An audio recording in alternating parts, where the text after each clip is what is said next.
Geology কি নতুন কোনো সাবজেক্ট, নাকি এটা জুলজির কোনো অংশ? জিওলজির আন্ডারে কোন কোন সাবজেক্ট পড়ানো হয়? হায়ার স্টাডিজের জন্য আমরা যখন এই সাবজেক্টে ভর্তি হই তখন এর সম্পর্কে আমরা আগে থেকে কিছু জানি না। সচরাচর এই সাবজেক্ট সম্পর্কে আমরা শুনিও নাই। চলুন জেনে নেওয়া যাক।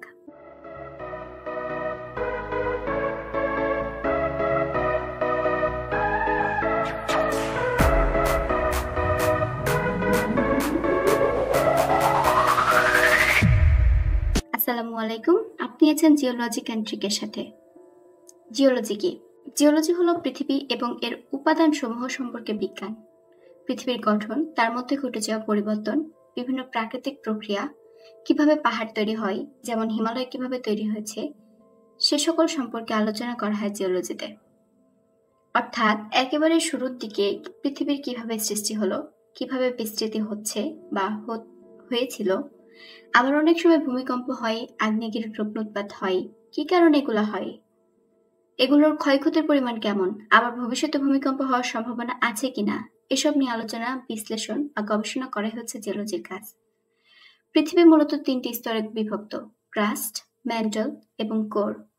জিওলজিস্টরা এই স্তরগুলো নিয়ে গবেষণা করে। পৃথিবীর ক্রাস্টে বিভিন্ন ধরনের রক, মিনারেল অ্যান্ড প্রাকৃতিক সম্পদ রয়েছে।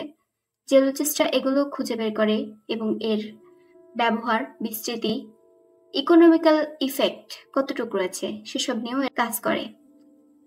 এখন চলুন দেখি জিওলজির অন্তর্গত কোন কোন বিষয়সমূহ রয়েছে।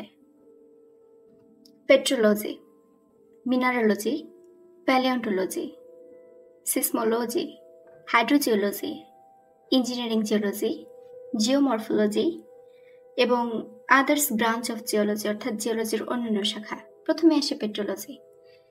এটা মূলত রক নিয়ে কাজ করে।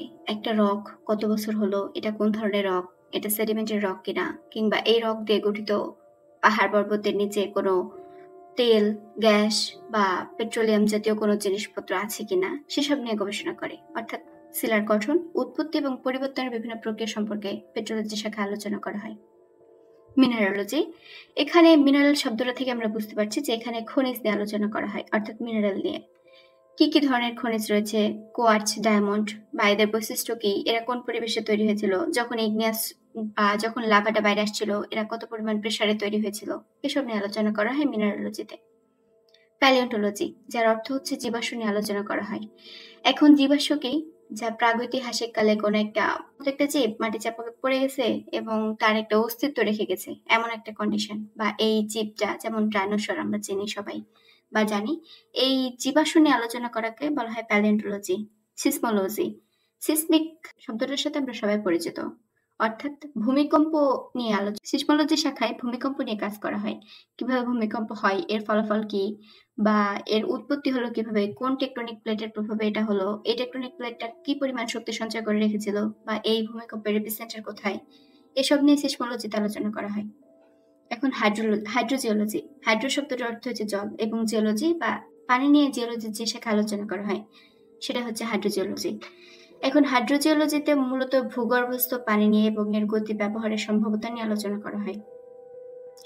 জিওমরফোলজি শাখায় আমরা ভূতাত্ত্বিক গঠন, যেমন পাহাড়, নদী, উপত্যকা, এসবের গঠন এবং পরিবর্তন নিয়ে আলোচনা করি। এছাড়াও জিওলজির কিছু শাখা রয়েছে, যেমন জিওফিজিক্স, ইকোজিওলজি, স্ট্রাকচারাল জিওলজি। এগুলো পৃথিবী সম্পর্কে নতুন নতুন তথ্য দিয়ে থাকে আমাদেরকে। তাহলে বন্ধুরা, আজ আমরা জানলাম জিওলজি সম্পর্কে খুব সংক্ষিপ্ত সময়ে এবং এর অন্তর্গত বিষয় সম্পর্কে। এখন একটা প্রশ্ন আসে, জিওলজিতে পড়ে কোন কোন সেক্টরে জব পাওয়া যেতে পারে? এটা নিয়ে আমরা পরবর্তী একটা ভিডিওতে আলোচনা করব। আশা করি ভিডিওটি আপনার ভালো লেগেছে এবং কিছু নতুন তথ্য জানতে পেরেছেন। যদি আপনার কোনো প্রশ্ন থেকে থাকে তাহলে অবশ্যই কমেন্টে জানান, আমরা তার যথাযথ, সহজ এবং সঠিকভাবে উত্তর দেওয়ার চেষ্টা করব। আর আমাদের চ্যানেলটি সাবস্ক্রাইব করতে ভুলবেন না। নতুন ভিডিওর আপডেট পেতে বেল আইকনটি ক্লিক করুন। ধন্যবাদ, দেখা হবে পরের ভিডিওতে। Be safe, be healthy.